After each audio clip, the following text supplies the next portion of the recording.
Este es un mensaje más de Iglesia Logos. Síguenos en Facebook, YouTube e Instagram como iglesia.logos o visítanos en nuestros servicios domingos 11:30 de la mañana y miércoles 7:30 de la tarde. Estamos en Avenida Sanders y Eje Vial Juan Gabriel, en Ciudad Juárez, Chihuahua. Iglesia Logos, creados para alabanza de su gloria. Colosenses capítulo 1, versículos 3 a el versículo 14.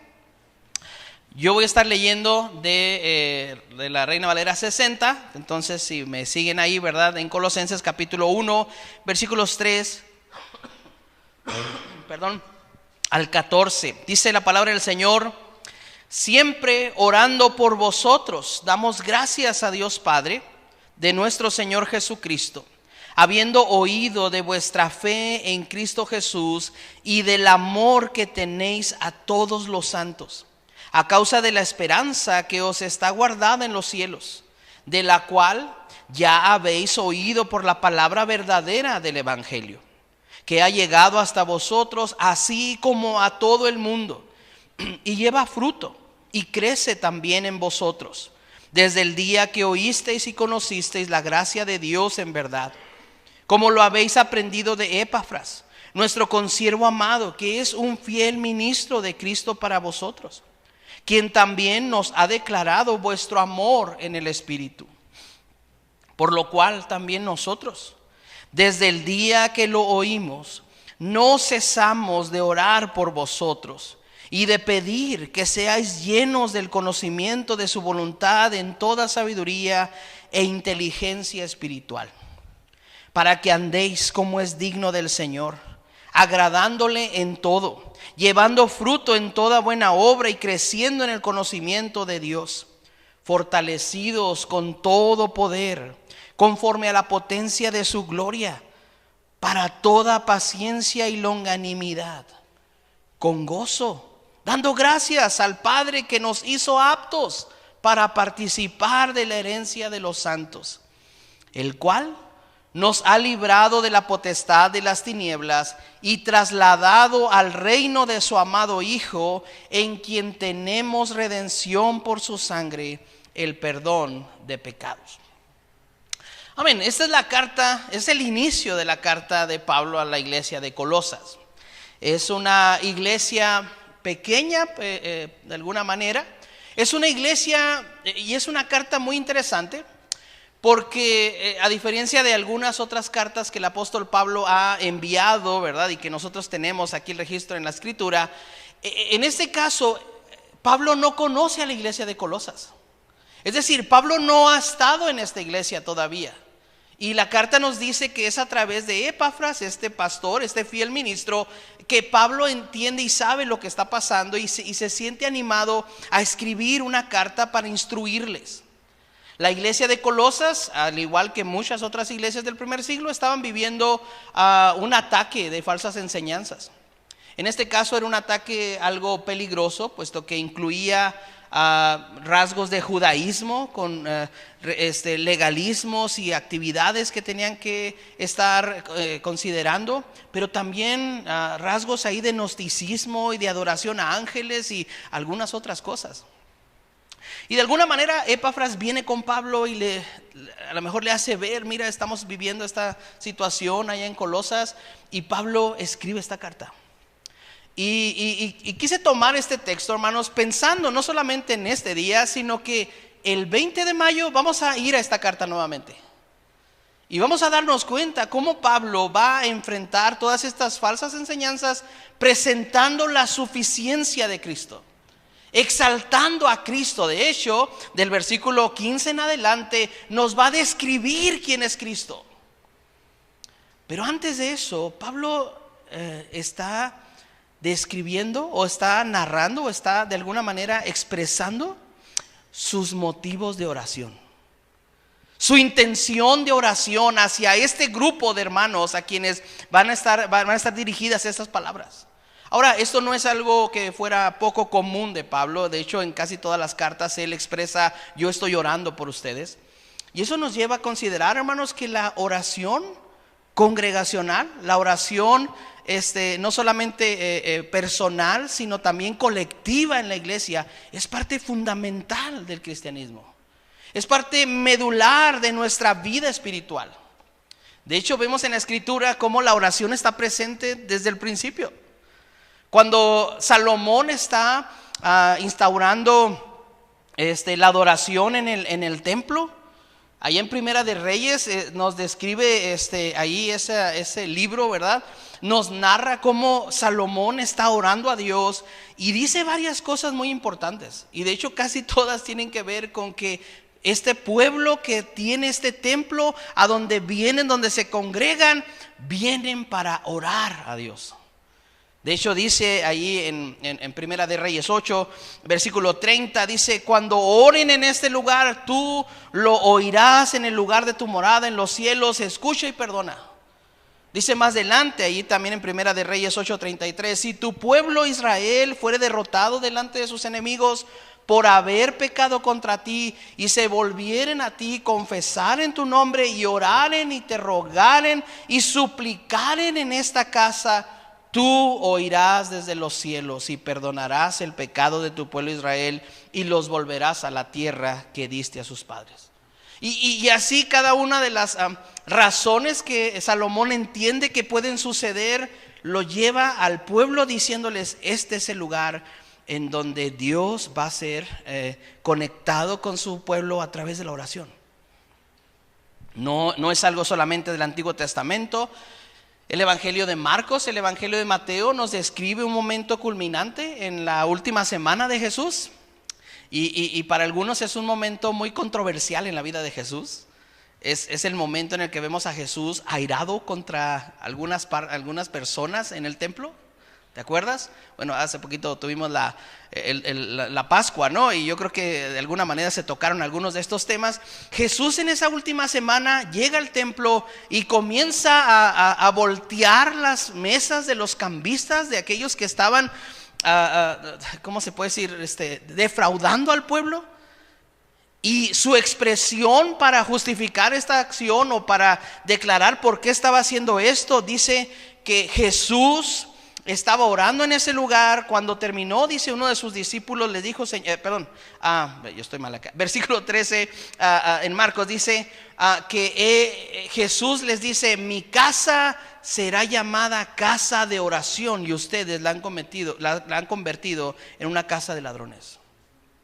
Es decir, el argumento que Jesús presenta es: a este lugar se viene a orar, no se viene a hacer eso que están haciendo ustedes. Ahorita leía ahí de Lucas 11, donde los discípulos no le pidieron a Jesús, enséñanos a predicar, enséñanos a sanar, enséñanos a confrontar a los fariseos, ¿verdad? Porque nos agobia. No. Hubo una petición que los discípulos de manera colectiva dijeron a Jesús: Señor, enséñanos a orar. Ahora, ¿por qué estoy diciendo todo esto? Porque parece que la oración es, como dije hace un momento, una cuestión fundamental en nuestra vida en relación con Dios, pero también es cierto que termina siendo el mayor fracaso de la iglesia. Y de alguna manera también el mayor descuido que tenemos hacia nuestra vida colectiva como iglesia. No estoy diciendo con esto que no oramos. Yo sé que muchos oramos aquí, ¿verdad? Es más, oramos para comer, oramos cuando salimos de casa, oramos tal vez en la noche, oramos en muchas formas. Algunas de ellas, la verdad es que ya son muy automatizadas, ¿no? Yo creo que te ha pasado, ¿no? Que estás en la noche: Señor, gracias te damos por estos alimentos que vamos a dormir, ¿no? Y no estamos conscientes de algunos motivos que tenemos en verdad para orar. Ahora, mi intención esta tarde, hermanos, es que a través del ejemplo de Pablo podamos tú y yo comprometernos con motivos de oración que van a ser de gran bendición para la iglesia. Motivos de oración que serán de crecimiento, de edificación, de fortaleza para nosotros como congregación. Y por eso te decía que prácticamente hermana Graciela acaba de decirte el mensaje, ¿no? Oren por la iglesia. Y no solamente aquí, dice, oren por toda la iglesia, en todo lugar. Oremos por la iglesia. Oremos por nuestros hermanos. Oremos por aquellos que han sido redimidos. Oremos por aquellos que recibirán el evangelio. Pero, ¿cómo o qué motivos tenemos en este texto para orar? El texto que acabamos de leer en Colosenses nos presenta una de las constantes del apóstol Pablo, el expresar su deseo de orar por los hermanos, por las iglesias, pero también nos permite considerar en nuestro tiempo, en este momento, la importancia de orar unos por otros por cosas específicas, por condiciones importantes también en las vidas de nuestros hermanos. 3 cosas solamente quiero compartirte el día de hoy. Y espero ser lo más breve posible. Lo más breve que me dé 2 horas de predicación. Amén. La primera cosa o el primer motivo, hermanos, que yo quiero compartirles es que no dejemos de orar agradeciendo por la gracia de Dios en la vida de nuestros hermanos. No dejemos de orar agradeciendo por la gracia de Dios en la vida de nuestros hermanos. Hay algo que Pablo está haciendo. Mira, él ni siquiera conoce a estas personas, pero ha escuchado de ellos, sabe de ellos de primera mano a través de su pastor, de Epafras. Y dice en el versículo 3, siempre orando por vosotros, damos gracias a Dios, Padre de nuestro Señor Jesucristo. Pablo tiene esta intención natural de decir, yo quiero agradecer a Dios por lo que mis hermanos están viviendo, por lo que Dios está haciendo en ellos. Y nos describe una serie de cosas que él ve ya, que él percibe que están pasando. Versículo 4 dice, habiendo oído de vuestra fe en Cristo Jesús. Pablo agradece porque hay personas que están declarando que creen en Cristo. Pon atención a esto. No está diciendo Pablo, es que ustedes son tan perfectos, es que ustedes son tan buenos, es que ustedes son tan hermosos, es que me caen tan bien. Él tiene algo bien claro. Sabes que el hecho de que tú confieses a Cristo como el Salvador, para mí es un motivo de agradecimiento a Dios. Doy gracias a Dios por eso. Dice también en el versículo 4, y del amor que tenéis a todos los santos. De que de alguna manera ustedes están manifestando también este deseo de amar a los demás. Gracias a Dios por eso. Hermanos, qué difícil es hoy en día encontrar un agradecimiento sincero de muchas personas alrededor de la iglesia por lo que está pasando en la vida de otro. La verdad. Es más, hasta que a veces vemos a un hermano que Dios le está bendiciendo, Dios lo está usando, Dios está haciendo algo, y luego llega ese Caín a nuestra vida, ¿verdad? Porque ya lo que tenemos que entender, hermanos, es que la Biblia nos registra que después de la caída en el capítulo 3 de Génesis, fíjate cómo soy de teólogo yo, después del capítulo 3 de Génesis, viene el capítulo 4 de Génesis. He leído muchos comentarios al respecto. Viene el capítulo 4, después del 3, antes del 5. O sea, es algo impresionante. ¿Qué hay en el capítulo 4? Nos describe ese momento en el que 2 hermanos están delante de Dios y Dios acepta el sacrificio, la ofrenda de uno de ellos, y el otro, en lugar de gozarse de que Dios está bendiciendo a su hermano, ¿sabes qué hace? Se enoja. Y se enoja amargamente, se enoja al momento, a grado de frustrarse grandemente. Y aún Dios en su misericordia, en su bondad, viene con Caín. Esto, mira, Génesis 4:1 dice, conoció a Adán a su mujer Eva, la cual concibió y dio a luz a Caín, y dijo, por voluntad de Jehová he adquirido varón. Versículo 3 dice: aconteció andando el tiempo que Caín trajo del fruto de la tierra una ofrenda a Jehová, y Abel también trajo de los primogénitos de sus ovejas, de lo más gordo de ellas, y miró Jehová con agrado a Abel y su ofrenda. Entonces dice: pero no miró con agrado a Caín y a su ofrenda, y se ensañó Caín en gran manera y decayó su semblante. Si algo podemos ver en el libro de Génesis es que una de las reacciones naturales del hombre caído, de la naturaleza pecaminosa, es precisamente no congratularnos con la bendición de nuestro hermano. ¿Te das cuenta de eso? Y aún Dios está tratando con Caín y le dice, versículo 6: entonces Jehová dijo a Caín: ¿por qué te has ensañado? ¿Por qué ha decaído tu semblante? Si bien hicieres, ¿no serás enaltecido? Si no hicieres bien, el pecado está a la puerta. Con todo esto, a ti será su deseo y tú te enseñorearás de él. Wow. Y Caín, hermanos, tristemente salió, le habló a su hermano: hermanito, ven, acompáñame, vamos a dar un camino, vamos a caminar juntos. Y tú sabes lo que pasó. ¿Te das cuenta lo importante que es para los redimidos, para las nuevas criaturas, para los creados en Cristo Jesús para buenas obras, que tengamos esta naturaleza de decir: qué bendición ver la bendición de mi hermano? ¿Cómo me gozo de ver que mi hermano, mira, no es fiel todavía a todos los cultos, pero ya lleva 2 seguidos? Gloria a Dios por eso.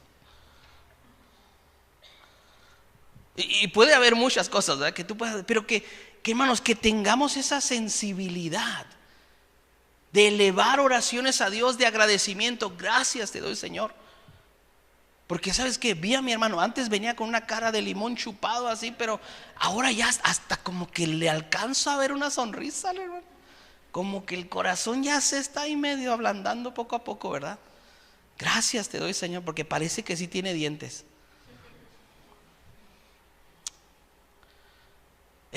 La idea es, hermanos, cuando nos reunimos, cuando nos congregamos aquí como iglesia, venimos, y yo entiendo perfectamente, venimos a adorar a Dios, pero sabes que también es un momento en el que venimos a tener comunión unos con otros y a gozarnos unos con otros. Y qué bendición es que tú puedas decir a tu hermano: hermano, yo estoy viendo cómo Dios está obrando en tu vida. Yo le doy gracias a Dios porque te he visto cómo has ido avanzando. Me he dado cuenta cómo poco a poco ahí vas, hermano. Y sabes que le doy gracias a Dios por eso. A mí estamos exponiendo 2 de Corintios en la iglesia, y el año pasado estuvimos en 1 de Corintios. Y una de las cosas más impresionantes para mí es que Pablo comienza 1 de Corintios diciendo: ay, es que ustedes, hermanos, son tan buenos. Y está describiendo una iglesia perfecta. Y luego lees del capítulo 2 en adelante y dices: no, hombre, pues ¿quién le puso la introducción aquí a Corintios? Porque no estaba hablando de ellos. Unos hermanos tan pecadores, tan arrogantes, tan poco espirituales. Pero Pablo nos dice: ¿sabes qué? Pero puedo agradecer a Dios por las pequeñas cosas que yo veo que Dios está haciendo en la vida de mi hermano. Pablo está expresando ese regocijo que tiene.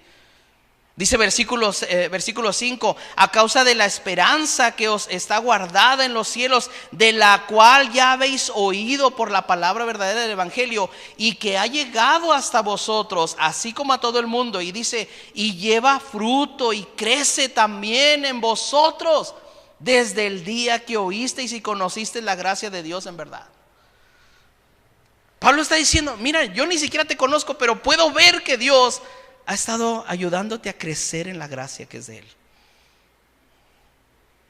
Y yo me quedé pensando, bueno, si Pablo no conocía esta iglesia y podía decir eso de estos hermanos, ¿cuánto más nosotros que vemos a nuestros hermanos semana con semana? Algunas veces 2 veces a la semana, que conocemos un poco más. Pero la verdad, hermanos, es que para tener esta intención, pues hace falta tener comunión. Si nos hace falta que cuando termina el servicio, en lugar de salir disparados, podamos convivir con los hermanos. ¿Cómo te ha ido esta semana, hermano? ¿Qué estás haciendo? Y que salgas de aquí, gloria a Dios, mi hermano ya está leyendo ahora sí la Biblia en la semana. Ya. Se le salió un versículo sin querer.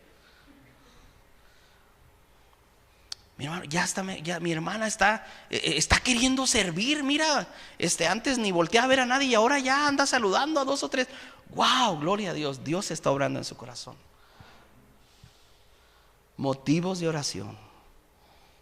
¿Y sabes qué pasa cuando uno agradece a Dios por la vida de nuestro hermano? Pues se regocija uno y también puede ver, gracias Señor porque no nos has abandonado. Gracias Señor porque sigues obrando en nosotros como iglesia. No somos perfectos, todavía nos falta mucho, pero vemos que tú estás obrando. Yo hace no sé cuántos meses que no venía, ¿verdad? Pero ahorita los veo, hermanos, y digo, ay, gloria a Dios, algo está pasando aquí. Se les ve. Y créanme, me voy de aquí agradeciendo a Dios por lo que ustedes están haciendo. Gloria a Dios por lo que Dios está haciendo en las vidas de aquellos a quienes Él ama. Puede no gustarme lo que lees, puedo no estar de acuerdo con algunas cosas, pero hay algo que no puedo yo ignorar, que Dios está obrando, que Dios está siendo fiel. Y cuando yo agradezco a Dios por eso, ¿sabes qué estoy haciendo? Estoy adorando a aquel que está haciendo eso posible. Estoy adorando a aquel que prometió no dejarnos, no desampararnos, que prometió cumplir o terminar la buena obra que comenzó en nosotros. Estoy adorando a aquel que es fiel. Y a la vez estoy agradeciéndole por mi hermano.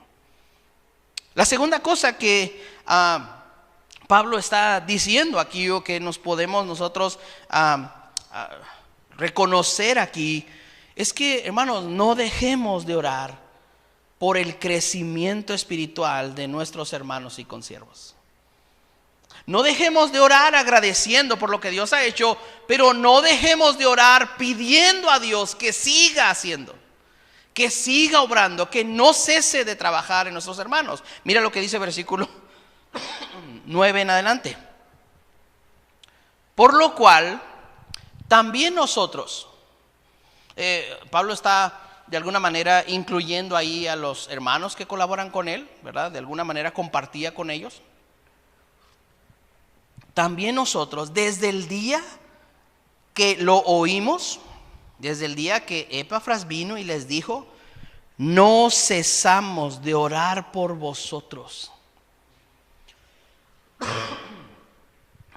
Desde el momento que tú te das cuenta de que Dios está tratando en la vida de alguien, hermano, nuestro compromiso es no cesar de orar por esa persona.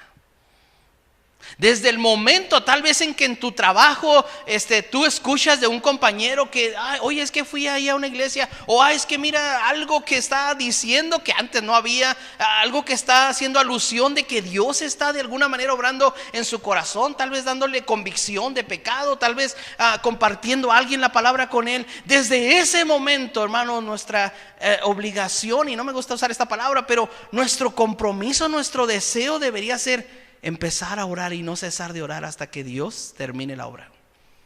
Eso es lo que Pablo está diciendo. Yo lo oí y sabes que desde ese momento comenzamos a orar. Y no solamente está orando, Señora, ayúdale, bendícele.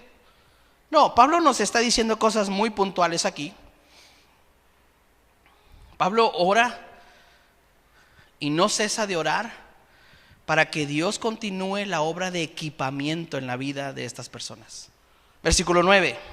Por lo cual también nosotros, desde el día que lo oímos, no cesamos de orar por vosotros y de pedir que seáis llenos del conocimiento de su voluntad. Lo primero que Pablo está reconociendo es que ellos conozcan la voluntad de Dios. Y sabemos, Romanos capítulo 12 nos dice, mira, eso va a venir como consecuencia de que su mente está siendo renovada, de que sus vidas estén siendo ofrecidas, ¿verdad?, en sacrificio vivo, santo y agradable a Dios, para que comprueben cuál es la buena voluntad del Señor. Lo que Pablo está diciendo, mira, yo no ceso de orar para que tú sigas en tu mente siendo transformado por la palabra de Dios y que conozcas la voluntad de Dios para tu vida. Que entiendas que no fuiste una casualidad aquí, que Dios tiene un propósito. Porque hermanos, qué bendición es cuando vemos que alguien encuentra el propósito de Dios en su vida. Que anda como nubes sin agua, ¿verdad? Ahí para todos lados, pero de repente algo Dios hace. ¡Pah! Y esa persona está sirviendo, está bendiciendo, está siendo usada, olvídate, está pasando de las tinieblas a la luz admirable, en verdad. Pablo está diciendo, yo no voy a cesar de orar para que ustedes conozcan su voluntad. No solamente eso, él les dice, y que sean llenos también de toda sabiduría, dice versículo 9. Que sean llenos de toda sabiduría. El libro de Proverbios nos dice que el principio de la sabiduría, ¿qué es? El temor a Jehová. Es decir, que sean llenos de una conciencia de temor a Dios en sus vidas. Que no necesiten estar bajo el escrutinio, la vista del pastor o de los hermanos. No, que sepan que están delante de Dios en todo tiempo. Para que vivan en verdad en sabiduría de Dios. Pablo dice que sean llenos de todo el conocimiento de voluntad, que sean llenos de toda sabiduría, que sean llenos de inteligencia espiritual. De alguna manera esto podría ser el conocimiento espiritual verdadero. Alguien lo podría traducir como una cosmovisión bíblica en tu vida. Es decir, que vivas a la luz de la Escritura. Que cuando veas este mundo, hace algunos meses nos pasó, no me acuerdo si fue en la pandemia, que empezamos a oír de todas estas conspiraciones, ¿verdad? Y todas estas cosas que había y que no, que los gobiernos y que va y que allá. Y de repente vino así como una psicosis, ¿no? Ay, estamos a merced de todos los gobiernos de este mundo, y que China y que Rusia y que bueno, a ver si. Y de repente llega un momento en que puedes estar así como, ay Señor, ¿qué pasa? Nos abandonaste, ¿verdad? Y estábamos hablando mi esposa y yo, y concluimos y leímos ahí juntos Salmo capítulo 2, en donde Dios, ¿por qué se amotinan las naciones y vienen? Y luego dice Dios, y yo me reiré de ellos. Y fue así como, Señor, gracias. Yo puedo ver todo esto, pero cuando veo tu palabra, todo tiene sentido. Eso es lo que Pablo está pidiendo. Hermanos, yo no voy a cesar de orar para que ustedes sigan equipándose por parte de Dios en sus vidas, para que conozcan su voluntad, para que sean sabios, para que conozcan de la Biblia y que en verdad la vivan, la apliquen en sus vidas. No solamente Pablo está pidiendo por su equipamiento personal, por su crecimiento, sino también por su conducta. Mira lo que dice el versículo 10. Para que andéis como es digno del Señor. Para que se manifieste en verdad lo que ustedes son. Porque yo siempre he dicho, si al momento de yo reconocer mis pecados, de haber sido convencido por el Espíritu Santo de pecado en mi corazón, y he reconocido la obra de Cristo para salvación, me ha provocado el Espíritu Santo en arrepentimiento y fe para venir y clamar a Él por perdón, y he sido perdonado, es decir, he sido salvo. Yo diría, bueno, pues ya no, o sea, Dios ya debió haberme llevado. Ya soy salvo. ¿Qué razón tengo de estar aquí? O sea, no tengo ninguna razón ya de estar en este mundo. Pero sin embargo, dice Jesús dijo a sus discípulos, ¿verdad? Dice, porque van a ser nuevas criaturas, dice, y les dice Mateo capítulo 6, y dice, y los hombres, ustedes son la sal y luz de este mundo, les dice, ¿verdad? Y luego les dice, y verán los hombres vuestras buenas obras y glorificarán a vuestro Padre que está en los cielos.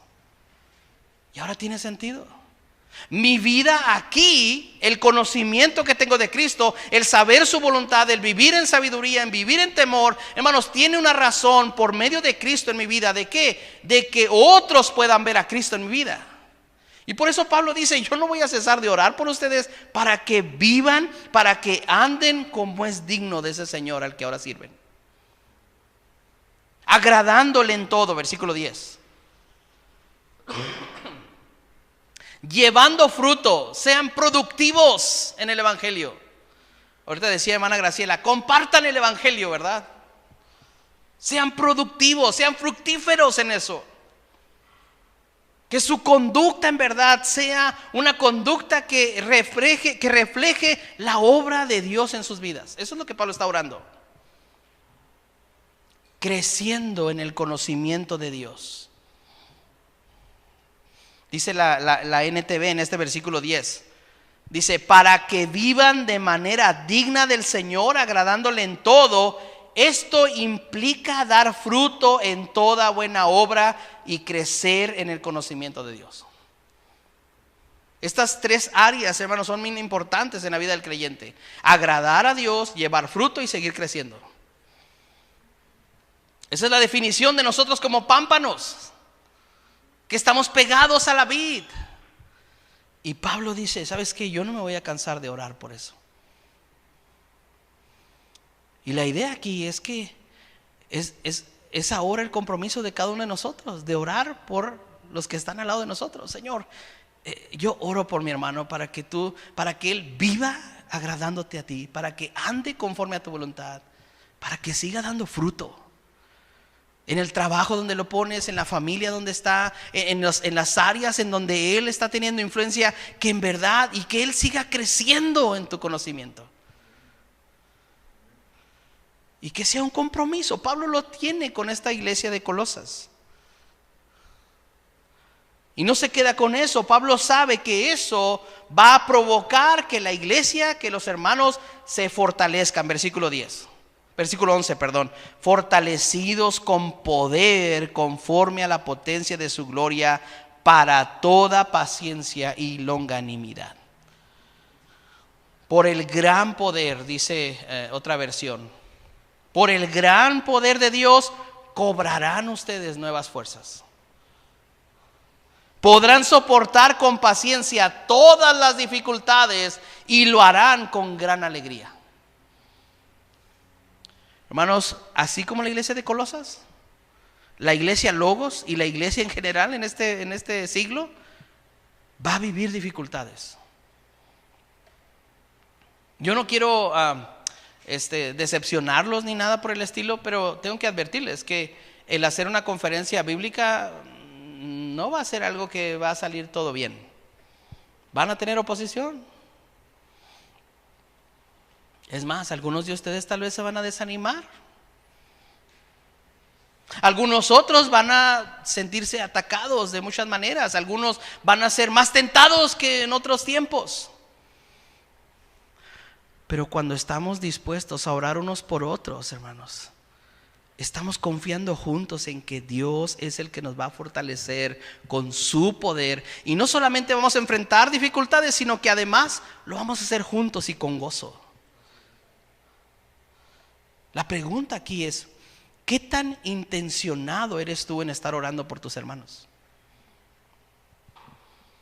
¿Qué tan puntual estás siendo tú entre semana para orar por tu hermano, para tenerlo presente en tu oración, en tu día a día? ¿Qué tan dispuesto estás a hacer a un lado un poquito el egoísmo de pedir para ti y de estar usando ese tiempo para orar por otro hermano? Por el pastor, por la familia pastoral, por los hermanos que ayudan, por las hermanas que están en las clases, por los que sirven de alguna manera, por los que acaban de llegar, por los que van a venir después, por los que están pasando por alguna dificultad, por alguna enfermedad, que tú estás dispuesto entre semana a decir, yo no voy a cesar de orar por mi hermano. Yo no soy Dios, yo no tengo todo para ofrecerle y ayudarle, pero sí tengo algo muy importante. Y es que yo puedo orar por él.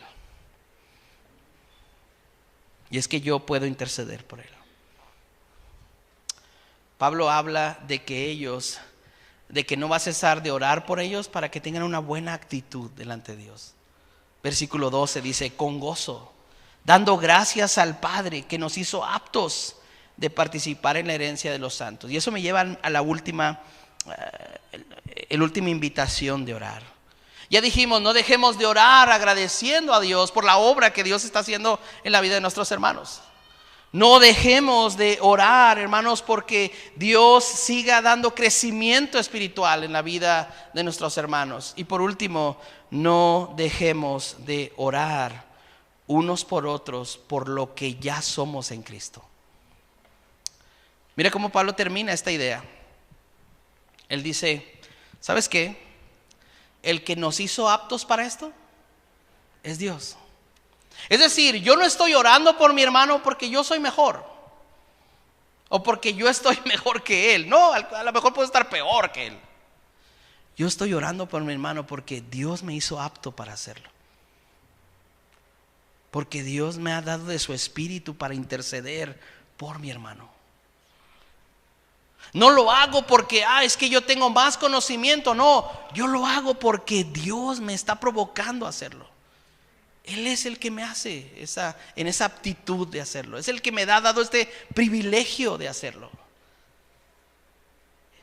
Él es el que, dice versículo 13, nos ha librado de la potestad de las tinieblas.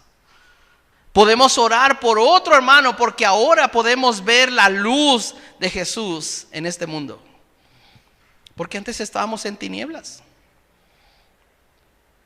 No voy a dejar de orar, hermanos, por lo que Dios ya hizo en mi vida. Él ya nos sacó de las tinieblas a su luz admirable. Él ya, dice también Colosenses, Él ya borró el acta de los decretos que nos era en contra a nosotros. Ya no estamos orando para agradar a Dios. No, Él ya se agradó de nosotros por medio de Cristo. Solamente lo estamos haciendo por lo que ya somos. Porque Él ya nos ha librado, porque Él ya nos ha trasladado, dice versículo 13, y trasladado al reino de su amado Hijo. Ya pertenecemos a otra ciudadanía, a otro reino, a otra cultura, y por eso oramos. Por eso lo hacemos. Versículo 14. En quien tenemos redención por su sangre, ya hemos sido redimidos y ya hemos sido perdonados. No dejemos de orar. No dejemos de interceder por nuestros hermanos. Pablo concluye esta idea apuntalando esta fuente divina de la acción de oración. Podemos orar a Dios porque Él ya nos ha acercado a Él. Podemos orar a Dios porque por medio de Cristo Él rompió toda la barrera que había entre nosotros y Dios, y ahora podemos entrar confiadamente al trono de su gracia y recibir el oportuno socorro, y en este caso orar por mi hermano, orar por mi hermana. Como te decía hace un momento, el versículo 15, Pablo les avienta una bomba a los colosenses. Y esta bomba es en la forma de un poema que exalta a Cristo. Lo que nos dice, hermanos, que antes de que Dios nos ayude a comprender quién es Cristo,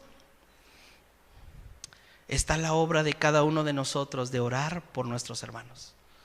Ustedes están a pocas semanas, a pocos días ya, de que desde este púlpito, desde este lugar, se expresen la grandeza de Cristo.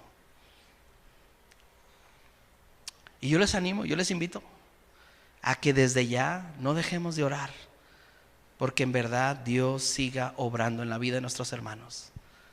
No dejemos de agradecer por lo que Dios ya está haciendo, por cómo Dios te está restaurando, por cómo Dios está bendiciendo tu vida, por cómo podemos ver que la gracia de Dios está presente, y que lo hagamos confiados, porque sabemos que hemos sido perdonados, hemos sido redimidos, porque hemos sido trasladados a un nuevo reino, y porque todo esto ha sido porque Él nos ha hecho aptos.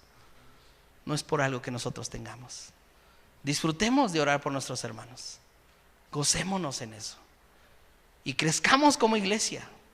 Amén.